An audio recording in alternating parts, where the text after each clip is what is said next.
நான் தெரியணும், துணி வெட்டுறது தெரியும். அங்கே ரெண்டுக்கும் 2 கையில இப்படி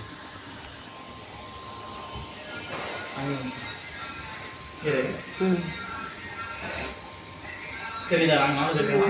துணியும் தெரியுதா? அங்கே நினைப்போம் கிரைண்டர் கிட்ட நினைப்போம். நீ தெரியுற துணி வரல. கொஞ்சம் மேலே ஏற்றி பிடி, கொஞ்சம் கீழே இறக்கி பிடி. என் மூஞ்சியும் தெரியணும். செல்போனை நேரா பிடிமா. தெரியுதுடா. ஓகேவா? கேட்குறியா? கார்த்தி என்ன பண்ணுறேன்னு கேளு. கேட்கும்போது நான் சொல்லுவேன்.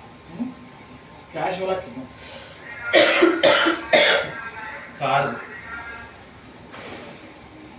கத்திர கேளு, சொல்லும் போது கேளு. கேளு. கார்த்தி என்ன பண்ற? ஓ, வீடியோ எடுக்கிறியா? ஓகே, இது வந்து நான் வந்து தைக்கிறக்காக ரெடி பண்ணிட்டு இருக்கேன் ஒரு பாவாடை. சரி. எங்க அம்மாவோட